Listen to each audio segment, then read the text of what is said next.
Plusieurs fois, nous tuons nos vies ou tuons l'opportunité de bien vivre parce que nous ne sommes pas en mesure de lire la bonne lecture de l'heure qui nous demande. Parce que c'est de toute façon.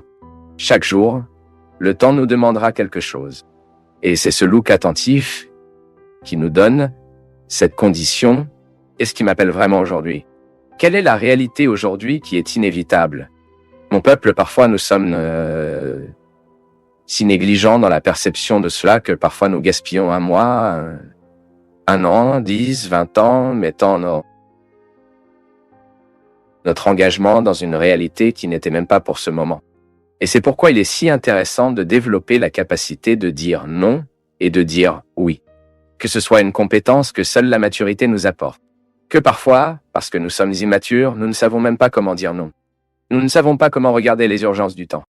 Nous vivons donc pour plaire à l'autre. Non. Avant de plaire à l'autre, vous devez réaliser ce que la vie vous demande. Ce n'est pas toujours ce que l'autre, ce que vous pouvez faire pour plaire à l'autre, est conforme à ce que la vie vous demande. Même si nous grandissons, nous devons avoir le courage de couper beaucoup de choses. Les Écritures sacrées disent le temps de tuer, le temps de naître. Tout dépend de la perception vive dont nous devons avoir à regarder le moment présent et à découvrir ce qui mérite vraiment notre engagement.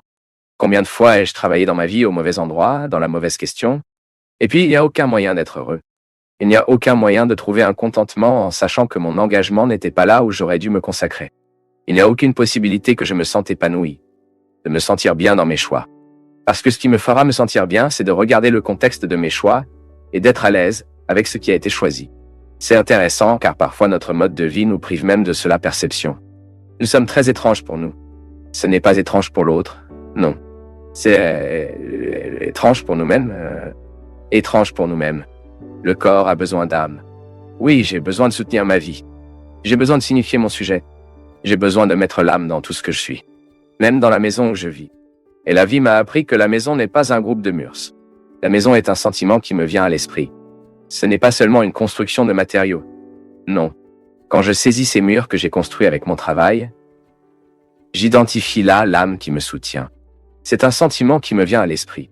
Je suis sûr que nous en faisons tous expérience.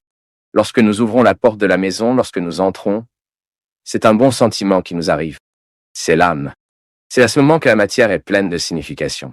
C'est à ce moment que nous commençons à attribuer un sens qui va au-delà des murs, des meubles, du toit ou de la dalle, du jardin, de la porte d'entrée. C'est un sentiment qui nous arrive. Et fait intéressant que la qualité de notre vie est étroitement liée à notre capacité à déposer une âme dans les choses. Je ne parle pas de cette âme, du sens le plus profond de nos vies, de cette dimension spirituelle qui me relie à l'éternité. Non, je parle de tout ce qui vit et a du sens de l'importance. Il apporte un sens ce qui est matériel. Nous utilisons donc insuffisamment le terme âme. Sachez que mes objets sont imprégnés par un sens qui va au-delà de la matière. Comme l'a dit Rubem Alves, il y a des choses qui sont plus que des choses, ce sont des choses qui nous rappellent. Mais maintenant, dans mon opportunité de mettre l'âme dans ce corps, dans cette opportunité unique que je dois vivre quotidiennement ma vie, et ainsi gonfler de l'air dans tout cela, tout comme je réalise cette autre âme des choses dans ma maison. Quand je viens d'un sentiment qui me vient à vivre pour bien m'apporter la conscience qu'aujourd'hui, lorsque j'observe les urgences de ma vie, et je m'efforce de ces urgences, je mets l'âme dans mon corps. Ah, Père, cette vue séparatiste ne correspond pas à la théologie cartière. Je sais, c'est juste didactique. Cette séparation n'est que didactique. Cela fonctionne tout ensemble. Le corps et l'âme sont bien que ce sont des réalités distinctes, travaillent ensemble. C'est l'unité. Nous proclamons l'unité de tout cela. Maintenant, quand je me rends compte, quand j'identifie que je ne fais pas, que je ne m'efforce pas de bien vivre, je suis, oui, affaiblir les ressources de mon âme, qui sont précisément pour m'aider à vivre la vie de sa propre vie bien corps. Ils travaillent ensemble, mon peuple. Et nous négligeons souvent le respect du temps, comme dans l'Acte, il est dit, l'écrivain sacré parle précisément cela. Le temps de pleurs et le temps de rire. Il y a des moments où la vie elle-même vous montre la nécessité de pleurer, de jeter vos excès, de ne pas avoir peur de la tristesse, de permettre à cette tristesse de tomber en nous, dans vos richesses, nous de savoir. Et ensuite le rire.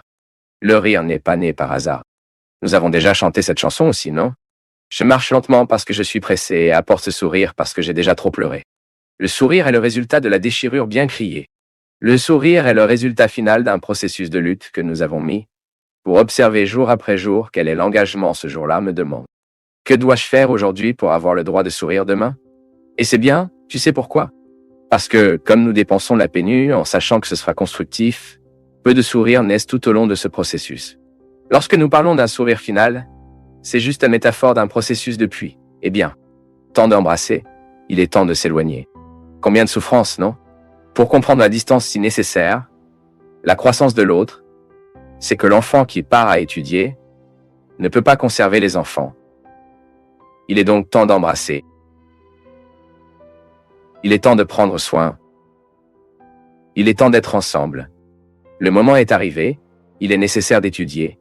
Il est nécessaire de rechercher un avenir d'ici. Mon peuple, lorsque nous observons le mouvement du temps et ses urgences, nous entrons dans le contexte d'une sagesse non nerveuse à notre réalisation humaine. Temps de déchirure, temps pour coudre. Si nous n'avons pas le courage plusieurs fois pour déchirer certaines réalités, nous ne pourrons jamais vivre sa libération. Aujourd'hui, j'ai même écrit à ce sujet. Plusieurs fois, nous regrettons de perdre. Et quand nous observerons réellement ce que nous avons perdu, combien de relations doivent être déchirées afin qu'elles soient cousues plus tard dans la bonne façon. Faites tomber toutes les illusions que nous avons de l'autre ou toutes les prétentions que nous jugeons de l'autre. Non, l'autre n'a pas à répondre à mes attentes. L'autre doit être lui. S'il y avait une empathie avec moi, nous avons établi une relation d'amitié là-bas. Sinon, une relation de respect uniquement. Mais il faut déchirer. Nous devons vivre la confrontation. La confrontation qui provoquera alors une libération en nous. Quoi qu'il en soit, la vie nous demandera toujours une observation. La vie nous demandera toujours de nous calmer, de patience. Car nous passons à la hâte, et nous ne pouvons pas les reconnaître. Vous êtes-vous arrêté pour y penser? Que parfois la vie ne fonctionne pas, c'est parce que vous ne savez même pas exactement ce dont vous avez besoin. Parfois nous sommes tellement en détresse. Si en détresse, et nous ne savons pas pourquoi. Manquant pour atteindre le point clé. Il manquait de découvrir le point neuraldal là-bas, où le conflit commence réellement. Patience, non? Nous n'avons même pas de patience pour découvrir ce qui nous afflige. C'est l'étrange vie que nous vivrons. De quoi avons-nous besoin pour être heureux? Nous parlons tout le temps de ce bonheur. Nous suivons tout le temps dans une tentative d'être heureux. Nos réseaux sociaux. Tant de gens qui publient ce qui leur rend heureux. Et même de mentir ce qui nous rend heureux. Qu'est-ce qui nous rend heureux? Qu'est-ce qui nous fait accomplir? Et à partir de ces questions, nous avons commencé à nier. Parce que nous nous mentons. Combien de fois est-ce que je trouve des gens, je l'identifie en moi? Une structure de menteurs autour de la réalisation. Nous prétendons que nous sommes remplis. Nous prétendons que nous savons ce qui devrait être fait. Nous sommes souvent à la surface des choses, des situations.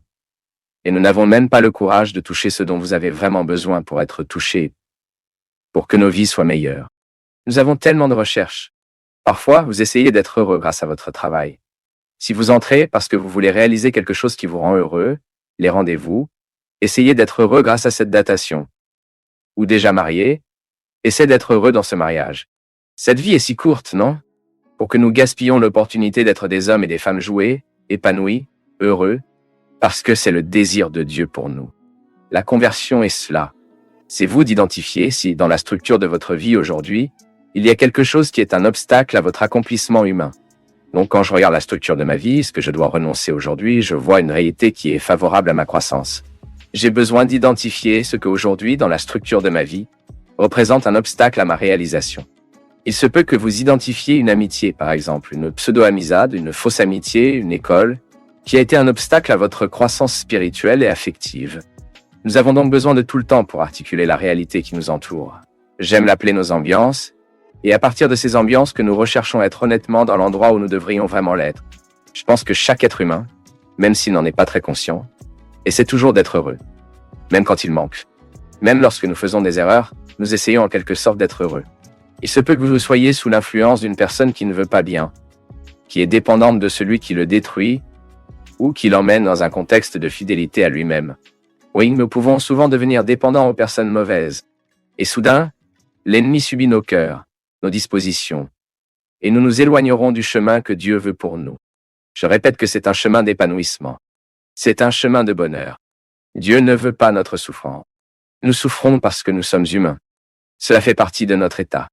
Mais il est très mesquin pour nous de penser que Dieu nous a envoyé ces souffrances. Non, il n'a pas envoyé. Les souffrances sont compte tenu de tous ceux qui veulent bien vivre. Tout comme il ne peut pas non plus se débarrasser de ces souffrances, car il fait partie de la vie. Cela fait partie de la vie pour souffrir. Ce qu'il nous assure, c'est sa présence. Cela nécessite donc beaucoup d'honnêteté intellectuelle. Nous parlons ici de mettre l'intelligence au travail. Qu'est-ce qu'aujourd'hui dans la structure de ma vie est un obstacle à mon accomplissement humain? Vous m'avez-vous entendu parler de la réussite humaine ici? C'est précisément cette adéquation que nous faisons de tout ce que nous pouvons et ne pouvons pas. Oui, parce qu'un être humain réalisé est celui qui a déjà pris conscience de tout ce qu'il peut et de tout ce qu'il ne peut pas. Et de cette puissance, et non de la puissance, un espace de satisfaction est créé.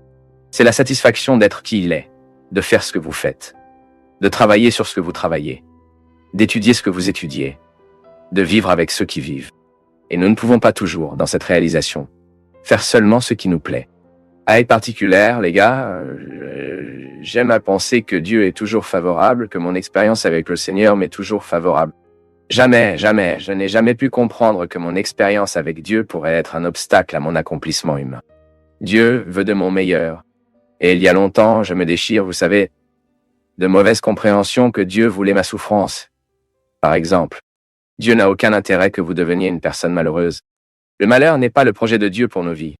C'est pourquoi dans le projet qu'il a pour chacun de nous, il ne supprime jamais les obstacles. Car dans les obstacles, nous trouvons la force, afin que nous puissions réaliser ce que nous voulons tant. Oui, nous devons surmonter les obstacles qui nous privent de ce bonheur, cette réalisation humaine. Mais le problème est quand nous ne savons pas, lorsque nous ne sommes pas clairs ce que cela nous rend vraiment heureux. J'aime comprendre le bonheur avec un peu plus profondeur. Il se peut que le mot bonheur soit très vidé des significations. C'est peut-être devenu très vide aujourd'hui. Nous avons beaucoup grandi lorsque nous sommes mis au défi. Beaucoup plus que lorsque nous flattions. Lorsque nous acceptons la provocation de la vie elle-même. Savez-vous comment la vie nous provoque? Avec notre malaise, c'est pourquoi il est si dangereux de prendre des médicaments pour la tristesse. Sauf si vous avez diagnostiqué une dépression chimique sur vous. Donc, mon peuple, il n'est jamais trop tard pour que nous puissions déplacer la structure de nos vies, changer les directions. Tout comme Jésus n'avait pas peur de changer la vie de ceux qui l'ont dépassé. Parce que Jésus savait beaucoup plus de profondeur que nous ne le savons aujourd'hui. Combien de personnes sont guéries lorsque vous abandonnez un emploi? Par exemple, lorsque vous abandonnez ce travail pour gagner moins, mais travaillez sur quelque chose que vous aimez. Combien de personnes mettent fin à votre conflit à la fin d'une relation? Ah mais ça souffre, mais au moins c'est souffrir pour guérir. Oui, mais généralement lorsque la tristesse arrive et que nous sommes stupides avec la tablette, nous avons raté l'occasion heureuse de découvrir ce qui nous a dérangés. Et puis, nous ne changeons pas ce qui vous dérange. Vous ne jugez que des pilules sur votre tristesse, et elle ne résout donc pas. Il ne passe que le lendemain, jugez le conflit à terme. Alors qu'en fait, ce qui résoudrait et qui supprimerait le besoin de la tablette est une confrontation. Un changement des conseils du conseil d'administration. Combien de personnes résolvent leur tristesse, leur angoisse lorsqu'elles sont capables de mettre les gens aux bons endroits? Lorsque vous protégez votre cœur afin que ce ne soit pas la cible de l'autre, combien de personnes s'améliorent, guérissent, quand ils sont capables de verrouiller une inscription au collège et de dire « Ce n'est pas ce que je veux pour moi ». Je me souviens une fois que j'ai trouvé une fille qui faisait l'université pour plaire à sa mère. Et elle m'a dit ça. Elle a eu le courage de dire « Je demande pour elle, que étudiez-vous » Elle a parlé de l'architecture. Et aimez-vous l'architecture? Elle ne le fait pas. Je le fais parce que ma mère veut que je fasse. Je trouve ça très cruel. Un collège d'architecture dure environ 5 ans dans la vie. Faites le contraire de ce que vous voulez plaire à la mère. Quelque chose ne va pas dans cette relation.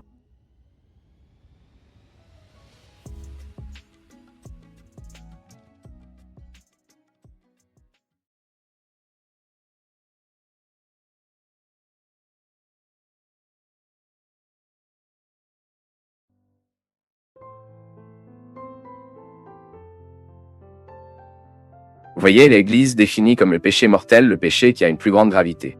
Nous engageons chaque jour ce que nous appelons les péchés véniaux. Ce sont des péchés plus légers, qui ne sont pas aussi engagés, puis l'Église enseigne, vous avez une grande liste de la façon de comprendre cette distinction là-bas. Mais ce que je trouve le plus intéressant, c'est de plonger dans le concept de mort que le péché mortel suggère. Il y a des attitudes coupables que nous prenons le contrôle de nos vies, qui peuvent nous tuer progressivement.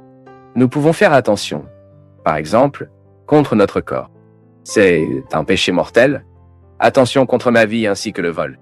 Tout cela peut générer une mort physique. Mais je peux également assumer des postures dans ma vie quotidienne qui sont également capables de tuer beaucoup de choses en moi, qui ne sont pas liées à ma vie physique. Un péché peut, par exemple, tuer l'espoir dans le cœur d'une personne, tuer la paix.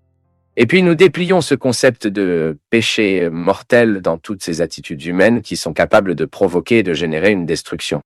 Plusieurs fois, nous perdons une petite habitude d'expliquer ce qu'est le péché, les conséquences du péché, cette distinction du péché, ce qui est un péché vénial, qui est un péché mortel.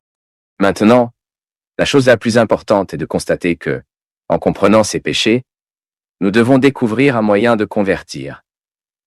C'est-à-dire, pour permettre à ce péché de continuer à me tuer, ou à tuer les gens, qui sont à mes côtés. Je ne doute pas, mon peuple, que la société contemporaine, à droite de notre vie quotidienne, devient de plus en plus une gamme de péchés mortels et que nous vivons avec ces péchés comme s'ils n'étaient plus des péchés. Nous socialisons beaucoup de mauvaises attitudes. Nous nous habituons à ces mauvaises choses et nous nous habituons à ce processus de mort que ces attitudes apportent à notre vie. Un exemple de cela est les dépendances qui sont socialisées. Nous vivons avec de l'alcool tous les jours. Ne pourrions-nous pas penser aujourd'hui que la dépendance à l'alcool est un péché mortel? Je considère. Pourquoi? Il génère d'abord la destruction de la santé, une personne qui détruit sa santé par l'alcool. L'alcool est une substance toxique qui est très mauvaise pour le corps, qui tue lentement une personne. Ensuite, vous passez de l'autre côté de la destruction. Vous avez un père de famille qui est alcoolique. Pourquoi? Parce qu'il a appris à boire socialement. Vous voyez, ces informations ont été négligées. Nous n'avons pas réussi à enseigner à nos adolescents que la dépendance est mauvaise, que la dépendance tue, ou nous ne présentons pas les opportunités de nos adolescents d'être une personne avec un peu plus de bon goût, de choisir un peu plus pour la vie. Puis cette personne commence à se détruire.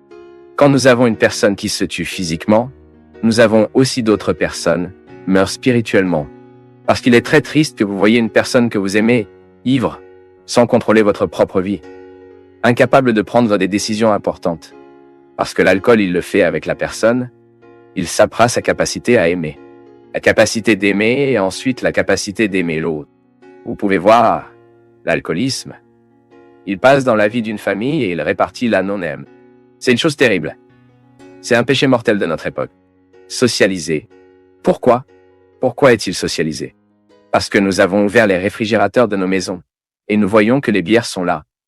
Ou nous ouvrons les placards de notre maison et nous voyons que les bouteilles de whisky sont là. C'est le diable silencieux, non? Mais de temps en temps, il parle lorsque nous ouvrons ces couvercles, lorsque nous servons nos lunettes, parce que cela peut même d'abord, mon peuple, pour être socialement parlant, je bois socialement, mais nous perdons le contrôle de cela. Et puis nous détruisons les structures de notre maison. Et aujourd'hui, c'est alarmant si vous verrez l'index des adolescents déjà dépendants de l'alcool. Des jeunes qui sont détruits à cause de l'alcool. Nous n'avons plus le droit de nous taire face à une telle situation. Et vous avez absolument raison lorsque vous dites qu'en votre temps, vous en avez entendu parler. Et la vérité, ce sont les mots qui grandissent de nos jours et que nous nous taisons si. Regardez la cigarette, non? La cigarette est un autre péché mortel. Pourquoi? C'est une dépendance qui détruit la santé de ceux qui fument, la santé de ceux qui sont du côté. Les vices sont des péchés mortels. Le mensonge n'est pas toujours mensonge que c'est aussi horrible, mais calomnie. Plusieurs fois, nous pouvons détruire une personne à cause de la calomnie. Nous avons déjà parlé de cela ici, dans ce monde mondialisé d'Internet, où les nouvelles, souvent dites par une personne irresponsable, tombent sur le net. Cette personne est une victime. Une victime de ce qu'il n'a pas dit et que l'autre a dit qu'elle a dit. C'est une chose terrible. Le mal est présent. Beaucoup de gens font l'option pour le mal. Ils utilisent Internet pour socialiser ce qui est mauvais. Nous pêcherons avec ces personnes au moment où nous transmettrons ce message. Au moment où nous aidons également les potins à créer du corps. Ce sont des comportements. Souvent, nous avons un attachement possessif les uns pour les autres. Nous avons une relation d'attachement qui est un péché mortel. Pourquoi? Parce que nous générons la mort dans la vie de la personne. Nous ne leur permettons pas d'être meilleurs. Nous attachons cette personne à nous. Ainsi, le péché mortel peut avoir de nombreux visages. C'est peut-être ce crime que nous voyons se produire lorsque quelqu'un prend une arme et tue l'autre, mais il peut également coudre une relation affective. Lorsque vous réalisez que l'autre prend possession de la personne, lorsque l'autre est très irresponsable, territoire de camping de la vie de l'autre, qu'il n'a pas droit. C'est un péché mortel lorsqu'un père néglige la responsabilité d'éduquer un enfant. C'est un péché mortel quand une mère laisse son fils faire ce qu'il veut, car il ne veut pas avoir de problème, il ne veut pas pleurer dans sa tête. Il y a donc de nombreux péchés qui sont mortels dans nos vies. Pensez juste. Ce geste, cette attitude a généré la mort en moi, a généré la mort dans l'autre. Cette attitude avait une répercussion très négative. Ce que j'ai fait mal. Et puis nous aurons tout le contexte du péché mortel sous nos yeux. ceux que nous avons déjà l'habitude de savoir qu'ils sont mortels et ceux avec qui nous vivons et socialisons dans nos vies. Parce que parfois, nous continuons à regarder l'Évangile d'une manière très passionnée et très romantique, et nous ne réalisons pas la croix qui est la proposition de l'Évangile. C'est dur. Il dit souvent que suivre Jésus n'est pas un gâteau. Non. Croire en vos vérités nécessite beaucoup de courage. La douleur fait partie de la culture de la foi. C'est la réalité. C'est le réalisme. C'est nous de comprendre que croire en Dieu a des répercussions directes dans nos vies. Et surtout au moment où nous souffrions, notre foi est beurrillée et elle est purifiée. C'est pour le moment que nous nous sentons indigents. C'est pour le moment que nous nous sentons limités, que nous faisons l'expérience de foi la plus pure. Parce que lorsque nous sommes indigents, quand nous sommes sans beaucoup de ressources, que nous laisse-t-il? Le caractère unique de l'être. Et c'est dans le caractère unique d'être que nous trouvons le code de nos valeurs. Si vous voulez vraiment atteindre la profondeur de vos valeurs, les règles qui vous régissent en tant qu'être humain, supprimez vos excès. Souvent, nos excès nous empêchent de connaître notre vérité fondamentale. Je suis moi-même arrivé à la conclusion moi-même en regardant ma vie, en regardant les gens qui sont proches de moi. À quel point nous nous perdons facile à cause de nos excès. C'est drôle parce que la douleur, cela fait ce processus naturel de nous faire atteindre le simple. Cela peut même être réticent au début. Nous ne voulons pas. Mais si nous vivons le processus naturel de la douleur, cela nous transmet sur un territoire où la simplicité doit l'emporter. Vous m'avez peut-être entendu cette histoire, mais j'ai regardé une fois un film dans lequel le personnage principal était un grand professeur de philosophie, une femme, un intellectuel athée qui a cherché des réponses à tout, a appris à être des gens d'un enfant de longue date, de cette certitude que vous devez avoir tous les arguments, les convictions et votre expérience existentielle. Vos livres, votre activité académique, ce n'est pas un problème, tant que vous équilibrez tout le temps avec simplicité, ça, c'est pas un problème. Le bon intellectuel est celui qui peut faire de votre vie une vie rationnelle, équilibrée, intelligente, mais en même temps ouverte à la sagesse, à la simplicité, aux arts, pour l'équilibre émotionnel, pour l'équilibre spirituel. Et cette femme était boiteuse, car elle n'avait que de l'intelligence. Elle savait seulement qu'elle était elle-même des livres et des arguments. Un brillant enseignant à l'université, un orateur qui voyageait à travers le monde, parlant de la philosophie, est soudainement commis par le cancer. Et le film renforce cette expérience de montrer le développement de la maladie dans la vie de cette femme. Toute la difficulté qu'elle a dû faire face à la frontière de son propre corps, elle a eu du mal à comprendre les souffrances qu'elle a subies, et même à admettre. Ainsi, chaque fois que les infirmières ou les médecins entraient dans la pièce pour faire les procédures normales de ceux qui vivent la chimiothérapie, la lutte contre le cancer, ont toujours constaté que la femme pleine de livres sur le lit. Et elle avait une telle posture arrogante avec des médecins et des infirmières, qu'elle continuait souvent de lire afin qu'ils puissent faire les procédures pour mettre, obtenir une veine, appliquer une injection. Et quand elle était déjà très affaiblie, il y a une scène très forte dans le film, et que l'infirmière entre et essaie de faire une collection de sang, et elle avec ce livre à la main, étant toujours arrogante dans ce contexte, sans admettre que la souffrance comme possibilité de croissance. Et puis ça devenait difficile, la procédure n'a pas fonctionné, elle a commencé à pleurer, à fermer le livre, à jeter le livre sur le sol et lui a dit elle-même, suffisamment de complications. Il est maintenant temps de simplifier. Ce que fait la souffrance avec le gars si nous perdons? Nous perdons les excès. Nous nous débarrassons de tout ce qui est souvent notre refuge et souvent notre évasion, n'est-ce pas? Nous pouvons donc mettre notre attention sur ce qui en vaut vraiment la peine à ce moment-là. À ce moment-là. Ensuite, nous regardons notre indigence d'une manière nouvelle, mais mature, qui sait. Ce qui manque encore pour que nous puissions résoudre nos problèmes, c'est la simplicité de les voir. Retirez les excès. Ne permettez pas à nos excès d'obscurcir notre vision, ou même de nous empêcher de référer une solution à ce qui nous fait souffrir. C'est avoir la foi. Nous croyons que Dieu est à nos côtés au moment de notre lutte, au moment de notre douleur et que nous avons le droit d'être simples. Qui apporte dans le cœur la certitude que Dieu est avec lui, est plus facile d'entrer dans ce territoire de simplicité. Parce que vous ne vous sentez pas seul à être simple. Plusieurs fois, nous ne voulons pas être simples. Nous préférons des choses complexes. Il a peur que nous nous serions seuls. C'est cette douce illusion que nos murs nous accompagnent, que nos livres nous accompagnent, que nos réalités peuvent soutenir cette orpheline, que tout le monde éprouve un jour, au moment de la douleur, au moment de la souffrance. Je vous souhaite, dans vos difficultés, avoir toujours le droit et la possibilité de retirer vos excès. Vous avez donc sous vos yeux votre vérité fondamentale. Sans exagération. Juste vous. Et à partir de cela, vous rencontrez le chemin de la vie. Merci pour votre affection, pour votre attention, et que Dieu vous bénisse beaucoup. Que Dieu déverse sur votre cœur, sur votre maison, sur votre vie, la disposition qui a caractérisé le cœur de Notre-Dame. Pour quel exemple d'elle, nous pouvons aussi être un vrai chrétien. Prenant toujours Jésus sur ses genoux pour le présenter à ceux qui ne le connaissent pas encore. Versez sur nous la bénédiction du Dieu Tout-Puissant, Père, Fils et Saint-Esprit.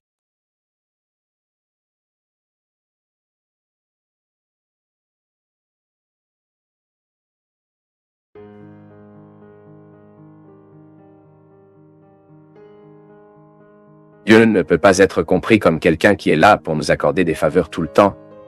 Et ma relation avec lui étant basée sur cette conception des faveurs. Non, Dieu est un amour éternel qui ne change pas d'idée. Donc je n'ai pas besoin de vous promettre de vous plaire. Il est très peu de penser que Dieu fera ce miracle juste parce que j'ai fait une promesse. Il sait, notre spiritualité doit mûrir et penser que l'amour de Dieu est toujours à notre disposition. Il ne change pas d'avis. Il veut que vous obteniez le poste. Il veut que vous ayez la santé. Dieu ne change pas d'avis sur ce qui est bon pour nous. Mais nous ne pouvons pas toujours savoir ce qui est bon pour nous. Combien de personnes ont insisté, voire blessé avec Dieu, puis réalisé que ce qui s'était passé, que ce qui avait été refusé était en fait un favoritisme. Je le répète, nous devons avoir beaucoup de maturité spirituelle pour comprendre les nœuds de la vie, des pertes, des souffrances et des luttes. Dieu n'est pas avare comme nous, voyez-vous. Si nous avons besoin d'une puce de négociation pour pouvoir favoriser quelqu'un, Dieu n'est pas comme ça. Dieu est la grâce. Dieu est amour. Dieu est la miséricorde. Et il ne sert à rien d'essayer de négocier avec lui. Parce qu'il ne change pas d'avis. Il veut juste notre bien. Et si cela ne se produit pas selon ce à quoi nous nous attendions, il se peut que ce que nous voulions tant ne soit pas le meilleur pour nous. Laissez le temps vous répondre. Alors, la foi consiste à vous permettre d'avoir fait tout ce que vous vouliez. Vous travaillez avec la possibilité que quelque chose ne va pas, car ce n'est pas ce que Dieu voulait exactement pour vous. Ce n'est pas toujours que ma volonté est la même volonté de Dieu. Parfois j'ai peut-être dupe cette semaine. Je l'ai mis là sur mon Instagram. Le désir n'est pas toujours fiable, car mon désir peut être au service de ce que je veux, et non de ce dont j'ai vraiment besoin. Alors je prie, je fais des promesses, fais mon effort, et l'entreprise se passe mal, je suis déçu de Dieu. Non, pour le bien de Dieu, pour le bien de lui, notre spiritualité doit être mature. Nous faisons nos efforts, nous prions, nous engageons, mais Dieu n'accepte pas un changement d'échange. C'est ce dont nous parlons. Notre spiritualité doit nous conduire au debir. Vous devez nous amener à cet endroit réservé, où vous ne vous adaptez qu'à vous et à Dieu. C'est là que vous apprenez la théologie de la grâce, et non académiquement. Comment je pourrais apprendre? Je ne parle pas d'études académiques, car se rendre dans cette salle est le 4e du dos. Ceci en hébreu s'appelle debir. Debir dans la culture hébraïque était la chambre à l'arrière de la maison. Une pièce sans lumière. La pièce la plus difficile pour arriver. Et puis ce mot a été placé dans le contexte du temple. Le temple d'Hérode, quand il a été construit, le debir, était le saint des saints. L'endroit où le prêtre n'est entré qu'une fois par an. C'est intéressant. L'endroit où le prêtre n'est entré qu'une fois par an a été séparé de la salle du temple. Il y avait 3 pièces séparées par un rideau et il y avait la prévalence d'un mystère. Et c'est pourquoi, au cours des dernières années de ma vie, j'ai même vu parfois venir ma plaisante, c'était une délivrance. Ah, ce n'était pas censé l'être. Cela avant de m'agacer d'une manière que vous ne pouvez pas imaginer. Alors aujourd'hui, parfois, même les gens qui sont proches de moi en font une blague un peu. Si je faisais un effort pour y arriver, cela ne s'est pas produit, alors ce n'était pas censé l'être. Dieu ne voulait pas que ce soit ainsi. C'est un réconfort spirituel pour moi, se débarrasser de la colère. Je me délivre souvent pour avoir le contrôle de tout, vous savez. Et puis je fais attention à Dieu. Ce n'était pas censé y aller à ce moment parce que Dieu a préparé un meilleur moment pour moi. Ce sera mieux d'y aller demain. Parfois, je suis en désir de quitter la maison. Mon équipe a tout essayé. Cela n'a pas fonctionné. Je parle donc, d'accord. C'est la délivrance, ce ne devait pas y aller. Mais la connaissance de cette grâce, la connaissance aide cette réserve. Parce que sinon nous serons dans un contexte de spiritualité superficielle, vous savez, les faveurs et les devoirs, les droits et les devoirs. Un Dieu qui nous donne une faveur, un Dieu à qui nous rendons mignons avec notre comportement, à qui nous payons des promesses, à qui nous disons des prières décorées. Non, je ne parle pas de cette religiosité superficielle. Je parle d'une plongée humaine dans une compréhension mystique. Un Dieu qui est en nous, qui nous guide, qui bouge notre façon d'être façon. Et cela nous aidera à connaître cet entérophie où il nous soutient. La foi, c'est que mon peuple. La foi en la grâce est que Dieu l'a fait pour moi avant mon arrivée. Et puis je limiterai que j'ai fait ma part, bien sûr, je fais ma part. La grâce de Dieu ne se dispense pas de mon attitude, mais je vais confiant que Dieu est avec moi. Je fais attention à Dieu. Je fais ma part. Mais quand je me rends compte que je n'ai plus besoin de le faire, que cela ne selon mes efforts, il est temps d'attendre, de sentir l'affection de Dieu qui vous soutient. Qui sont les gens qui vous influencent? Qui sont les gens que vous lisez? Merci. Qui sont les gens que vous lisez? Comment vivez-vous? Il sait? C'est sérieux. C'est à l'intérieur, mais si vous ne faites pas d'efforts, il ne grandit pas de la même manière. Comment il pousse dans vos os? Vie intérieure, qui est une œuvre aidée par la grâce. Ceux qui ne croient pas en Dieu découvrent dans la vie vertueuse une manière de contrôler les indigents. Nous, qui croyons en Dieu, avons encore l'aide de la grâce, qui est toute la compréhension de la foi. Nous avons Dieu pour nous soutenir afin que nous puissions surmonter ces indigences quotidiennement. Je crois vraiment à la gestion de ces indigences, qui commencent à partir de leur propre conscience. Je pense qu'il ne peut y avoir de vie chrétienne s'il n'y a pas de premier rendez-vous avec cet indigent.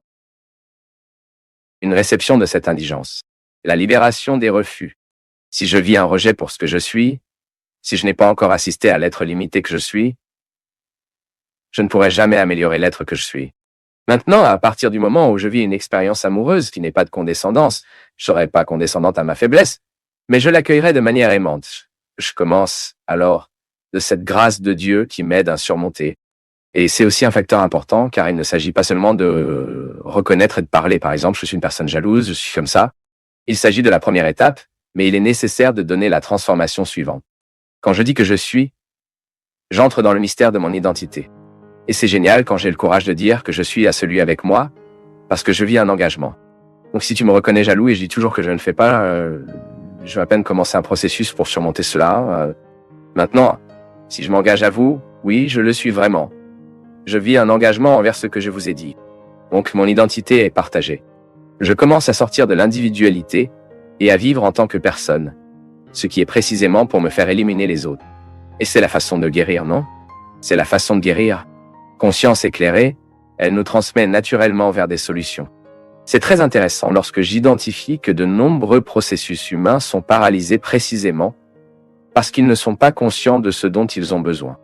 Il n'y a donc pas de surmonter lorsqu'il n'y a pas de conscience. Chaque processus thérapeutique part de la réception de ce qui doit être guéri. Et si dans un processus, la personne peut-elle détecter des sentiments de rejet et tout le reste, la certitude que nous sommes aimés par Dieu peut aussi être une étape fondamentale, non? Parce que nous n'avons plus le droit de souffrir pour un Dieu qui nous aime autant. S'il veut de moi comme ça, il n'a aucune difficulté avec moi comme ça, bien qu'il veuille que je sorte le meilleur que j'ai, car c'est la relation de père et de fils. J'aime toujours comprendre ma relation avec Dieu de l'expérience humaine qui m'est possible. Je n'ai aucune réalité pour analyser et comprendre Dieu sauf ma réalité humaine.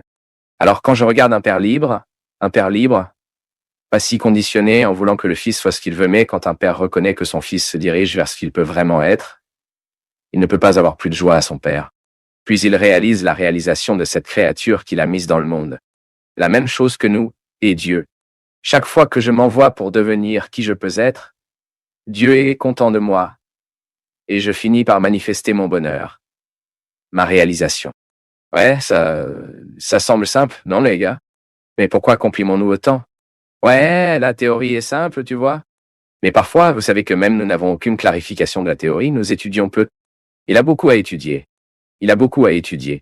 Je pense que le christianisme est une source inépuisable de connaissances. C'est fondamental. J'ai une connaissance de cette connaissance pour m'aider à vivre. Revenir au thème de votre discours, sans rejet. Sans rejet principalement interne, non? C'est celui que je me propose, qui a peut-être été renforcé par la mère, le père, le professeur, par ceux qui avaient en quelque sorte une autorité affective sur moi. Donc, quand je connais mes connaissances, je prends conscience. Mais quand je prends la maturité et la capacité de m'identifier en moi où je me rejette, et quelle est la racine de ce rejet, j'ai un processus thérapeutique naturellement référé. Cool, maintenant juste pour que nous finissions ici, la question de la jalousie, j'ai trouvé votre discours très intéressant. Que la jalousie met la jalousie dans une position défavorable. Mais avant vous, avant lui, pas avant l'autre, non? C'est très inconfortable de se sentir jaloux, non? Je peux même blesser l'autre avec ma jalousie, mais la principale est blessée, c'est moi-même. Parce que je perds la paix, je ne dors pas, je continue à regarder tout le temps. Et la vérité. J'ai soif de votre grâce chaque jour.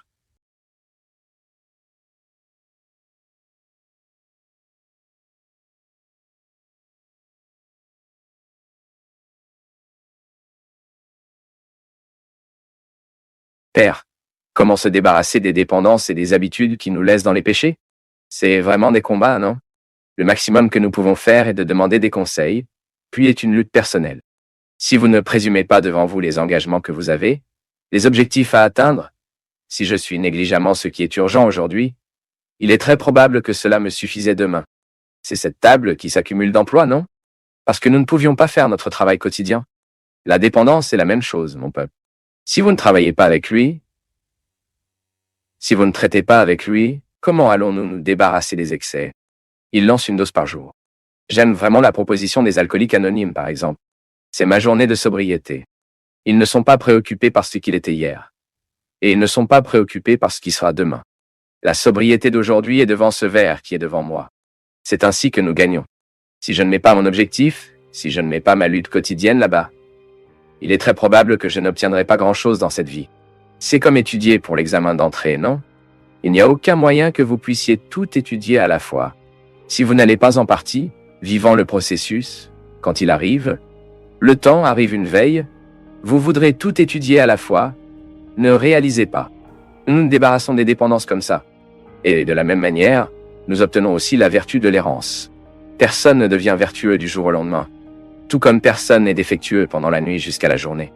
Tout cela va dans nos vies et choix que nous faisons en doses homéopathiques, non? Avez-vous vu? Avez-vous déjà vu l'homéopathe prendre des médicaments? Est-ce que ça dort en nous? C'est somnolent. Mais c'est un principe. C'est un médicament appliqué qui doit être ainsi. Il n'y a pas d'autre moyenne. C'est cette discipline. C'est cette rigueur. Maintenant, c'est intéressant, non? Vous voyez, vous prenez un médicament, ça fait un moment de traitement.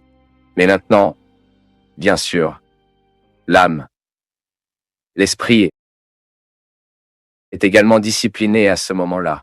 Parce que lorsque vous ressentez cette discipline pratique, quelque chose à l'intérieur de vous apprenez aussi. C'est comme moi, devoir me taire ces jours-ci, avec toute sincérité. J'ai eu un projet. Je veux faire un projet pour l'avenir. Pour rester silencieux quelques heures le jour. Je veux ceci.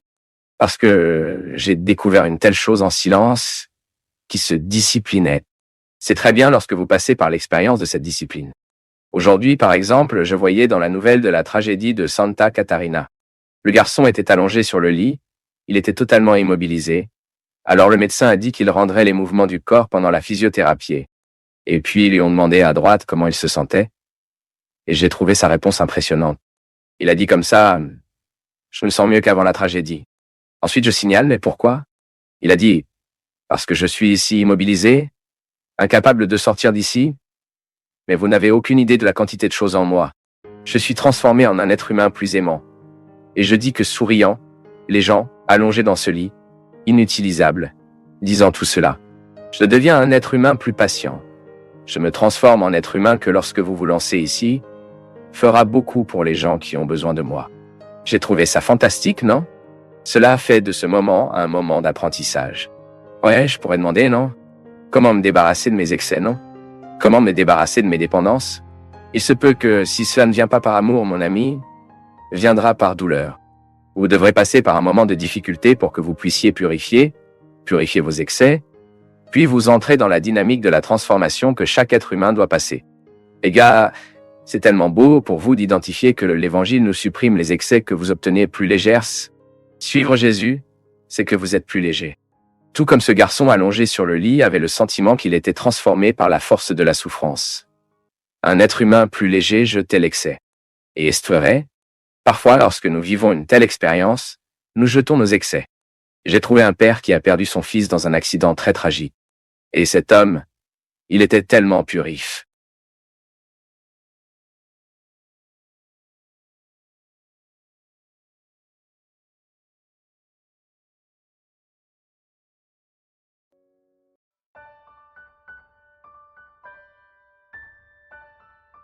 Nous demandons à Dieu ce que nous voulons aujourd'hui, tout comme un enfant berrant. Mais je n'ai pas besoin d'être comme ça. Nous pouvons apprendre à vivre ces retards de Dieu. Nous pouvons très bien apprendre à vivre cette foi pour attendre. Et livre à Dieu. Moi, sincèrement, je n'ai aucune habitude de demander à Dieu. Ma façon de raconter, de relation avec Dieu est différente. Je l'ai tout le temps avec moi, tout le temps présent dans ma vie, et je lui dis toujours ce qui se passe, mes joies, mes défaites, comme dans mon intimité avec lui, mon peuple. Je n'ai pas besoin de plier mes genoux pour être là dans l'église, dans la chapelle, pour être en prière. Bien sûr, cette prière formelle est importante, mais celle qui nous conduit vraiment sur le chemin de la mystique est celle qui imprègne toute leur vie. Quand vous en voyez un, mon Dieu, à quel point cela est bon. Eh mon Seigneur, merci pour ce qui se passe en moi. Eh mon Dieu, donne-moi de la force en ce moment. Mais je n'aime pas formuler ce que je ne veux pas. C'est la même chose lorsque Robinho est tombé malade. À aucun moment je n'ai eu le courage de demander à Dieu, il guérit Robson. J'ai aussi appris du Père Léo. À aucun moment, le Père Léo n'a demandé à Dieu de le guérir du cancer. C'est lui qui m'a dit lui-même. Je ne demande pas, Fabio, parce que je ne sais pas si Dieu le veut. Je ne sais pas si Dieu peut inverser mes choix. Maintenant je lui demande. Aidez-moi à bien vivre jusqu'au dernier moment de ma vie. Nous avons toujours la tentation de demander ce que nous voulons. Mais pas toujours ce que nous voulons est le meilleur pour la situation. Qui est la sagesse, c'est lui, mon peuple. Qui sait que c'est lui? Ce que je peux savoir, c'est ce que mon intelligence m'illumine et ce que je lui permette de me montrer. Mais mon intelligence sera toujours limitée à percevoir la vie. Mais Dieu n'a aucune limite à réaliser. Donc, prier, c'est tous les jours, à chaque fois, à parler comme ça, ma vie est entre vos mains, mes projets. Aidez-moi à prendre les meilleures décisions. Mettez la bonne personne dans ma vie pour m'aider, pour me guider en ce moment et venir, ça arrive. Je le dis par moi-même. Dieu me conseille tout le temps par les gens. Dieu est de mon côté tout le temps à travers les gens. Je le sens. Je demande. Non. Je le montre tous les jours mes besoins. Le Seigneur est ici. J'en ai besoin. J'en ai besoin. Et le Seigneur fait la façon dont vous le trouvez mieux. Je serai prêt ici, attentif, intelligent pour savoir ce que le Seigneur veut, pour ceux qui savent faire la partie miracle. Et cela, ne soyez pas trop inquiets de ce que vous n'avez pas. C'est peut-être le moment encore. Et quand le bon moment arrivera, vous pouvez être sûr que la vie vous mènera. Et vous le ferez arriver là-bas. Parce que Dieu le veut. Et puis nous faisons l'effort de nous. Le partenariat aussi. Seuls ceux qui ont lu les livres du père Fabio de Melo savent à quel point ils sont transformateurs. Ils nous font réfléchir et changer notre façon de voir la vie. Si vous ne l'avez pas encore lu, ne manquez pas cette grande chance. En savoir plus en cliquant sur les liens de description. Jésus n'a jamais méprisé celui qui s'est approché de sincérité et l'a demandé. Entrez dans ma maison, monsieur. Entrez ma vie. Pure mon passé. Mes erreurs. Jésus n'a jamais méprisé le sincère. Ceux qui ont eu le courage de toucher leurs doigts dans la blessure. Ceux qui n'ont inventé absolument rien à être devant lui. Ceux qui sont venus nus. Ceux qui ont déchiré les vêtements et qui n'avaient pas peur de montrer la honte. Le grand, les hommes et les grandes femmes de l'histoire. Ceux qui ont été réellement touchés et qui sont devenus des modèles pour nous. Tous sont devenus misérables devant le Seigneur. Mais tous ceux qui ont eu le courage de montrer leur misère au Seigneur, de grandes actions se sont produites. C'était comme ça dans la vie de Magdalène. C'était comme ça dans la vie de Jean. Il préférait y rester, caché au milieu des arbres, comme un animal. Faire tout pour y rester dans l'anonymat, pour voir Dieu se produire dans la vie des autres, ceux qui étaient là. Parce que certainement Zacchaeus a été visité par la conviction que Jésus n'a pas pu être misérable. Zacchaeus pensait certainement que cet homme, ce grand prophète qui passait, faisait une grande révolution en Israël, a bien respecté les règles de son temps, croyant que Dieu avait une prédilection pour le parfait. Alors caché dans l'arbre, parce que d'une manière ou d'une autre, avait déjà soif d'entendre un mot mais, je n'ai pas eu le courage de vous mettre devant. Mais voici que Jésus fait l'impensable, entouré de saints et de disciples. Dieu dévia son regard, et en détournant les yeux, il trouve celui qu'il a vraiment besoin de trouver. Non pas que ces gens qui étaient avec elle n'en avaient pas non plus besoin. Je ne dis pas ça. Il réalise simplement le mot qu'il a dit lui-même, que ceux qui ont besoin d'un médecin sont les malades. Et à ce moment, les malades étaient cachés dans l'arbre. Et Jésus le perçoit, et Jésus le regarde, et dit l'expression qu'il changera certainement la vie de Zacchaeus. Il sera un bassin versant. Le Zacchaeus du passé. Le Zacchaeus de cela cadeau au futur. Jésus regarde cet homme caché de lui-même, honte de la vie qu'il a menée. Dans la métaphore de l'arbre, dans la métaphore d'être caché, Dieu reconnaît un homme peur de lui-même, honteux de lui-même, tout comme je l'ai été. Comme vous l'avez souvent été, embarrassé par vous-même, plongé dans la misère, oublié de miséricorde. Regardez-le et dit, Zacchaeus, descends cet arbre qui, aujourd'hui, je veux rester dans votre maison. Cela pourrait très bien, Zacchaeus, rester à la maison de ces gens ici, mais non. Je veux aller chez vous. Le regard de Dieu trouve qui doit être trouvé. Le regard de Dieu regardant ceux qui ont besoin d'être regardés. L'amour de Dieu aimant ceux qui ont vraiment besoin d'être aimés. Le regard de Dieu trouvé qui est perdu, rendant la nouvelle vie née qui est si vieux. Âgé, a échoué. C'est ce Dieu qui est dans ce Jésus, nous croyons, qui rend le peu probable. Réjouissez-vous de votre Sauveur. Réjouissez-vous de votre Maître. Réjouissez-vous de Dieu à qui vous aimez. Il regarde les arbres, les endroits improbables où nous ne trouvons généralement pas des gens et trouve quelqu'un qui mérite la chance d'une nouvelle vie. Et si cela arrivait à Zacchaeus, cela pourrait bien m'arriver. C'est ce qui m'émoure tous les jours. Si cela arrivait à Zacchaeus, cela peut également vous arriver. Le peu probable peut arriver. J'ai également vécu, et je vis encore plusieurs fois, à plusieurs reprises de ma vie, la méfiance envers ceux qui me regardent et ceux qui ne peuvent pas croire que Dieu peut faire quelque chose dans ma vie. Parmi ceux qui me voient de toute façon, cela n'a pas d'importance.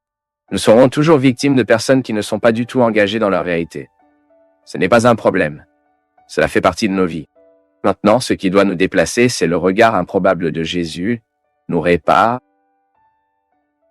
et nous voulons que vous pouvez être sûr que dans la vie de cet homme marqué par la limite et la misère, il y a un Dieu qui ne l'abandonne pas. Je crois, et je poursuis cette vérité à chaque seconde de ma vie.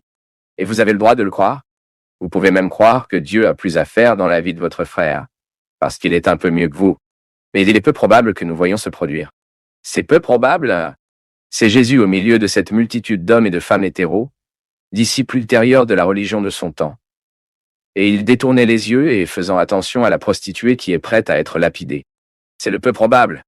C'est Jean, un homme d'un tempérament horrible, regardé par Jésus et transformé, même appelé le disciple bien-aimé. C'est un peu probable. C'est le toxicomane qui monte et redécouvre le sens de la vie, car il a été touché par l'amour de Dieu et la miséricorde de Dieu. C'est un peu probable. C'est la découverte malhonnête avec la vérité, reprendre la vie d'une manière nouvelle. C'est un peu probable. C'est l'alcoolique en train de se débarrasser de sa dépendance, de réunir la valeur de lui-même et de dire, d'après aujourd'hui, l'alcool ne fait pas partie de ma vie. C'est un peu probable. C'est l'action de Dieu silencieux dans le cœur que nous ne soupçonnons même pas. Ils sont déjà accrochés par le ciel. C'est un peu probable. Par conséquent, aucun préjudice ne dépend de nous, et aucun préjudice ne devrait s'intégrer au cœur d'un chrétien. Car dans les endroits où je ne crois pas que Dieu puisse être, soyez prudents. Parfois, ce processus de sanctification est déjà beaucoup plus loin que le nôtre. Car parce que l'improbable se produit tout le temps. Vous pouvez également être un cas improbable, bon. Vous qui avez toujours été interprété comme ça, il est peu probable que cela fasse de moi un saint. L'histoire nous montre que c'est différent. Et tout peut arriver dans ce cœur là-bas. Si vous avez courage de descendre de l'arbre et de croire que le look et le mot sont pour vous. Vous pouvez faire partie de l'improbable. Vous avez peut-être discrédité pendant longtemps que Dieu peut beaucoup en vous et à travers vous. Vous avez peut-être vécu une vie de nombreuses erreurs qui vous ont provoqué un pessimisme naturel, qui vous empêche de croire que Dieu a un plan pour vous. Est-ce que ça pourrait être? Cela se produit si souvent parmi nous. Ça arrive. Je veux savoir si c'est un péché pour demander à Dieu d'imposer la date à recevoir. Ce n'est pas un péché, mon fils. C'est absurde, non? Parce qu'être libre ne doit pas être marqué, non? Parfois, nous écoutons des prières que vous ne savez pas qui est le Dieu dans l'histoire, non? Si c'est celui qui demande, ou s'il donne. Il y a le Dieu Nestor ici à votre disposition, non? Pour faire ce que nous voulons. Pour l'amour de Dieu, mon peuple, nous devons être prudents, car nous avons établi notre relation avec Dieu. Parce que sinon Dieu devient un serveur de nous, non? Ce n'est pas là. Combien de fois dois-je prier Dieu de demander ce que je veux, mais je ne recevrai pas. Parce que ce que Dieu a besoin pour me donner n'est pas ce que je veux, c'est ce dont j'ai besoin. Combien de fois réalisons-nous en demandant à Dieu que ce que nous voulons? Et Dieu ne peut pas donner exactement ce que nous voulons. Parce que souvent ce dont nous avons besoin, les gens ne savent même pas comment demander. C'est à l'intérieur. C'est un besoin intime. Nous devons donner à Dieu l'occasion d'agir dans nos cœurs et nos vies. En lui donnant la direction, n'est-ce pas? La musique dit cela. Je vais donner à Dieu la direction de ma vie. Autrement dit, je lui donnerai l'occasion de faire son travail en moi. De faire son travail en moi. Cette chose de négocier avec Dieu en particulier, les gars, je n'ai jamais été apte à cela. Je donne à Dieu ceci, je fais un sacrifice pendant le carême pour que Dieu le fasse pour moi. Vous pouvez même avoir l'habitude de faire des promesses et des sacrifices, mais pour l'amour de Dieu, faites-le avec maturité. Ne pensez pas que Dieu est heureux chaque fois que vous montez une échelle. Non. Dieu est heureux, c'est la répercussion du sacrifice dans son âme, dans votre vie, dans votre attitude. Il ne sert à rien de marcher sur mes genoux sur une distance, là à Lourdes, de payer une promesse à Aparecida. Si je me lève de la même manière que je me suis agenouillé, je dois m'agenouiller et me lever mieux après le sacrifice. Mais en tant que personne, ce n'est pas seulement le genou en peau et le sacrifice du corps qui plaira à Dieu. Cela ne vous plaît pas? Ce qui plaît à Dieu, c'est la répercussion de mon sacrifice à ma manière d'être les gens. Dans mon attitude. Alors j'arrête de manger du chocolat pendant le carême. Pensez-vous que Dieu est-il marqué? Regarde là, il souffre aujourd'hui plus. Il a mangé aujourd'hui. Non. La répercussion du sacrifice est qu'elle plaît à Dieu, car elle améliore ce que je suis. Comment ai-je dit? Comment mon péché affecte-t-il Dieu? Parce que ça m'atteint, ça me fait mal. Parce que ça me fait mal et qu'il m'aime, donc ça lui fait aussi mal. La même chose qui est bonne pour moi est bonne pour lui aussi. Parce que chaque père est heureux quand il voit son fils faire écho par quelque chose de bien. J'ai donc pu vivre mon sacrifice de carême, j'ai pu vivre la promesse que j'ai faite. Mais ce que Dieu me donne n'est pas à cause de mon sacrifice, mais c'est à cause de la répercussion que la grâce avait en moi. Ce que Grace a trouvé un endroit à faire. Dieu veut nous donner les bonnes choses chaque jour, mon peuple. Ce n'est pas un garçon qui doit être ajouté pour le faire. Combien de fois ai-je besoin pour être déposé pour étudier? Ah, Fabino. Si vous étudiez, je vous donnerai une glace. Ah, Fabino, si vous... N'est-ce pas? Ça marche. Combien de fois dans nos vies avons-nous besoin du stimulus pour pouvoir faire? Nécessaire pour être déposé? Dieu n'a pas besoin d'être déposé. Je le répète, la répercussion du sacrifice dans nos vies est pour moi d'avoir l'occasion de laisser la grâce de Dieu agir en moi. Donc, quand je suis... Et vous pouvez voir, une personne disciplinée, Dieu a plus de chance dans sa vie. La discipline est une morsure que nous ouvrons dans les bois pour que Dieu passe. Plus nous avons de discipline, plus nous sommes disciplinés dans la vie, plus l'opportunité que Dieu a d'agir sur nous, car il trouvera de l'espace pour agir. Moi, quand je suis capable de vivre un sacrifice, puis j'ai plus de conditions pour vivre la vie chrétienne. Combien de personnes immatures ne savent pas comment vivre des sacrifices? Ils ne savent pas vivre les problèmes de la vie, qui a été habituée à être ajoutée toute leur vie. Alors soyez très prudents, mon peuple. Vous devez savoir comment nous prions. Comment prions-nous? Et demandons-nous à Dieu de venir à nous? Peut-il nous donner ce que nous voulons? Mais comment allez-vous grandir? Si Dieu ne vous contredit pas. Combien de fois dans la vie un enfant pousse-t-il au moment où il est contré? Pas qu'il ait reçu. Non, mon fils, ça ne donnerait pas. Combien d'enfants meurent parce qu'ils ont reçu la voiture avant l'heure? Combien d'enfants sont morts parce qu'ils ont obtenu une moto avant la responsabilité? Ah, mais il est déjà vieux pour avoir un portefeuille. L'âge, ma fille chronologique, ne signifie absolument rien. Le père, la mère a besoin de garder un œil, est à l'ère mentale des fils. Est-il déjà responsable d'avoir une voiture? Est-ce vieux? Mais est-il déjà responsable de cela? Ensuite, le père et la mère donnent des choses au bon moment, quand la responsabilité existe, car il sait qu'il peut donner la mort à son fils. Donner une moto à l'avance peut être de donner la mort à votre enfant, ce que vous allez créer l'opportunité de la catastrophe. Vous allez créer l'occasion pour le diable, le diabolique de la vie. Dieu, la prière est la même chose. Plusieurs fois, nous demandons à Dieu ce qui n'est pas le temps de demander, et nous n'aimons que Dieu alors qu'il accomplit ce que nous demandons. Mais ce n'est pas là. La prière doit être un lieu de gratification. Ce doit être là où nous apprenons à vivre la restriction et la possibilité. Dieu ne me donnera pas toujours ce que je demande. Ah, donc je dois être conscient. Oubliez ça, arrête de demander. Une heure arrive. Une heure se produit. C'est la même chose quand nous voulons que quelque chose se produise et que nous insistons trop. Cela peut même ne pas arriver. De la part, si que nous insistons. Et parfois quand vous, comme quelques amis que j'ai appris, qui voulaient depuis longtemps tomber enceinte, vous aviez tout fait, tenté de tout. Il n'y a aucun moyen. Ils se sont détendus. La femme est tombée enceinte. L'anxiété génère cela plusieurs fois. Notre prière est souvent anxieuse. Nous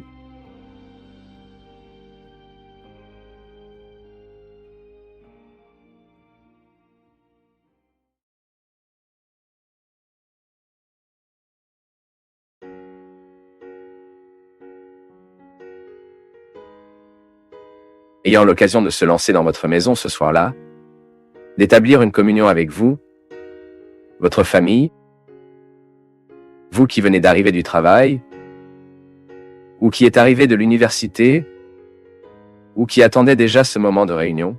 Je ne sais pas comment vous avez affronté, il se peut que dans votre état il y ait eu non, mais nous qui avons vécu l'expérience de la panne de courant cette semaine, nous avons découvert, à travers une chose stupide et simple, que la lumière manquait dans la maison des gens. Nous découvrons, dur, à quel point il est mauvais d'être dans l'obscurité. J'avais un facteur aggravant, j'ai trouvé que dans ma maison il n'y a pas de matcha. Croyez-vous cette entreprise? J'avais une bougie, mais je n'avais pas de correspondance pour allumer la bougie. Et après avoir grimpé 5 étages à pied dans les escaliers, j'ai été un peu découragé de retourner à la recherche. Notre maison est toute électrique, non? Donc, manquait d'électricité et nous ne savons pas quoi faire de la vie. Mais j'ai trouvé intéressant que la première chose que j'ai faite lorsque je suis entré dans l'appartement, illuminant là-bas avec mon téléphone portable, a été de mettre mon doigt sur l'interrupteur. Nous faisons automatiquement, c'est drôle. Nous avons besoin tellement de lumière, nous sommes tellement nécessiteux de la lumière que le cerveau n'enregistre pas les informations selon lesquelles elle ne fera pas progresser l'interrupteur. Ce sont les actions réflexes dont nous nous dépassions, je pense.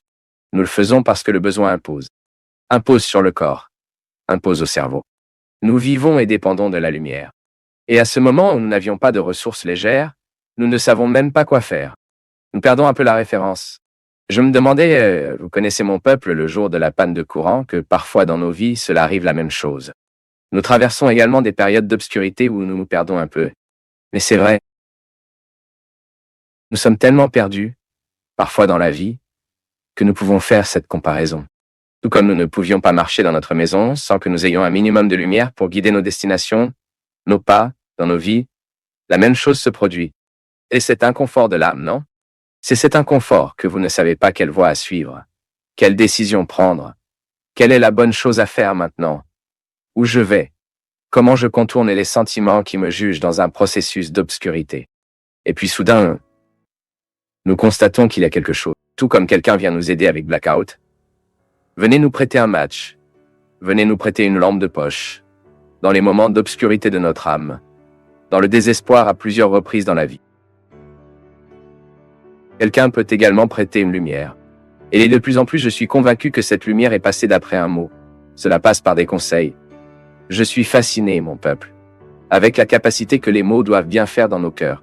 Cela peut aussi faire du mal, mais ne l'arrêterons pas aujourd'hui. Parler de combien un mot béni peut ouvrir la tête pour comprendre une situation. Parfois, nous nous concentrons très. Nous ne voyons que le même point du problème et nous ne pouvons pas en sortir. Nous continuons à patiner autour de nos difficultés. Et soudain, quelqu'un vient. Et Dieu y agit. Pourquoi la parole de Dieu est-elle si importante dans le processus de notre conversion? Pourquoi est-il si important pour nous de plonger dans des lectures sacrées? Dans le Nouveau Testament, dans l'Ancien Testament, dans les paroles de Jésus, dans les lettres des grands apôtres, dans les écrits des grands hommes et femmes qui ont fait une belle expérience de Dieu. Et puis, toutes les littératures mystiques sont des gens qui ont des lumières en nous. Pourquoi le mot est-il sacré? Pourquoi? Parce qu'elle continue de communiquer à ce jour. Le mot guide notre vie. Jésus est la lumière du monde. Et comment accéder à la connaissance de cette lumière?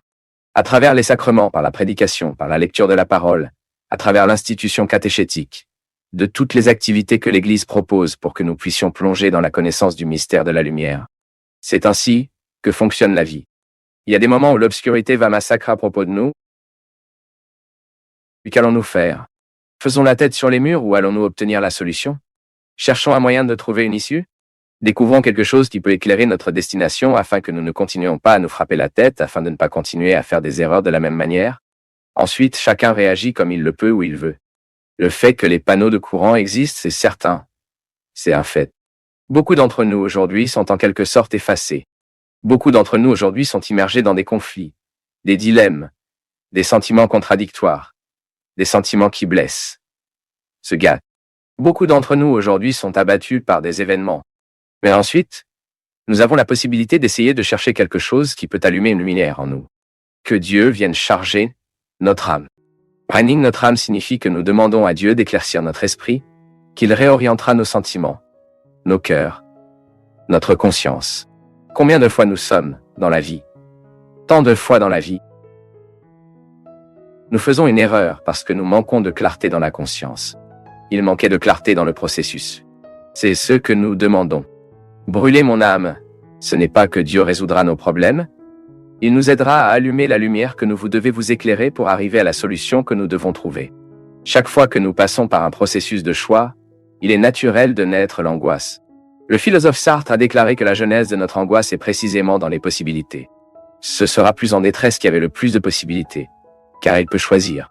Chaque fois que nous prenons une décision, ma fille, nous devons prendre les conséquences de cette décision et souffrir de la bonne manière ces conséquences dans nos vies. Ce que nous ne pouvons pas permettre, c'est que nous commençons à souffrir du mauvais sens. Au lieu de pleurer ce que vous avez perdu, commencez à établir pour vous, qui sait, une nouvelle foi, non? Une nouvelle croissance occupe votre tête maintenant. Pas ce que vous avez perdu, mais ce que vous pouvez vivre en tant que professionnel. Savoir transformer la page, savoir comment transformer une nouvelle direction à la vie, est très important pour nous de nous entraîner. Combien de fois dans la vie nous traversons ce sentiment « Waouh, maintenant, qu'est-ce que je vais faire ?» Et le vainqueur est celui qui gère bien ce moment. Parce que les opposés de la vie sont là. Mon peuple.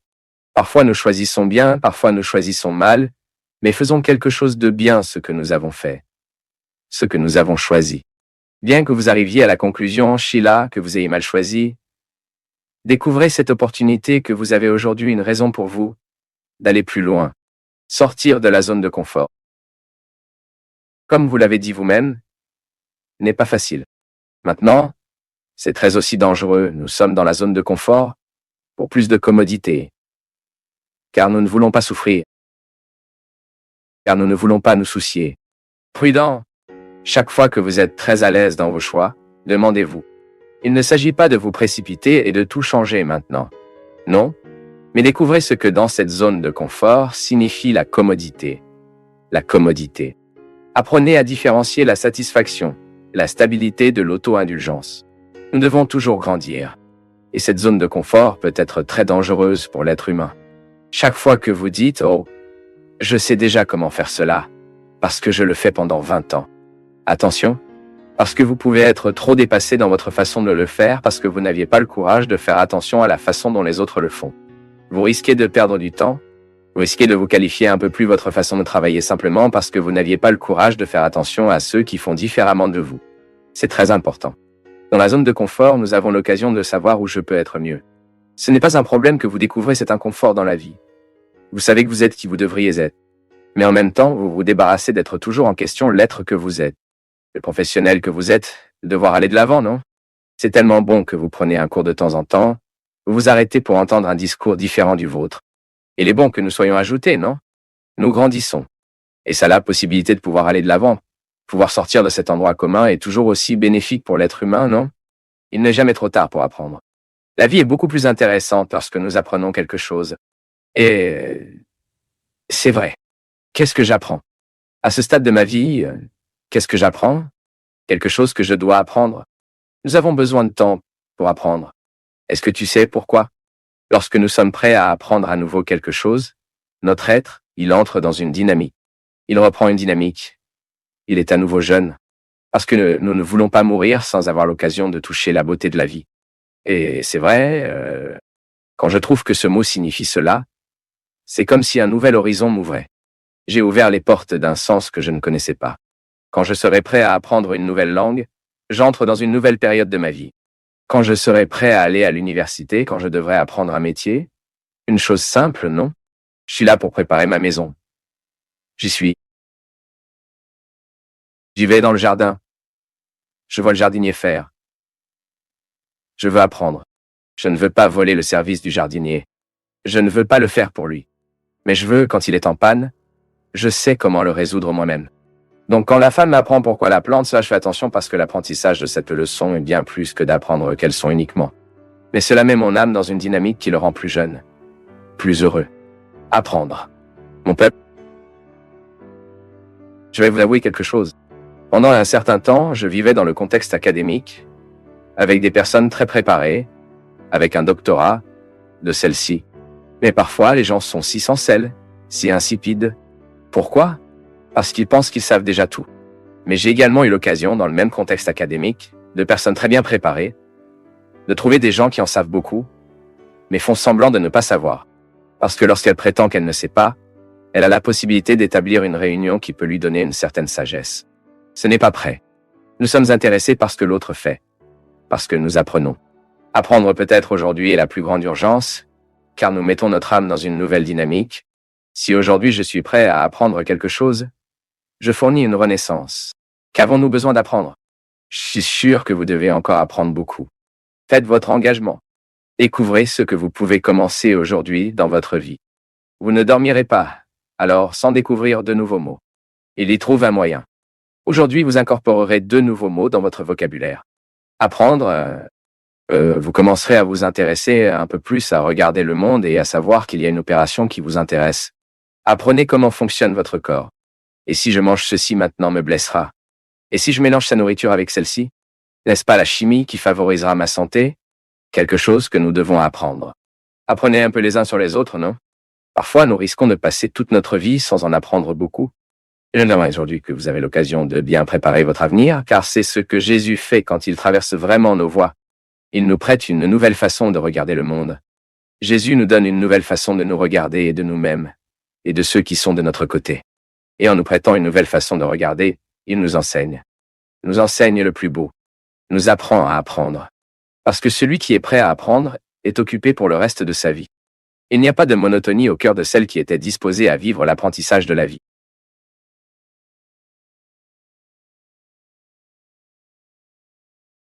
Tu es allé jusqu'au bout, et ce n'est pas seulement regarder une vidéo. C'est un acte d'attention à une époque où peu écoutent jusqu'à la fin. Dis-nous en commentaire d'où tu nous suis, et si tu le souhaites, partage ce contenu avec quelqu'un qui lui donnera autant de valeur que toi.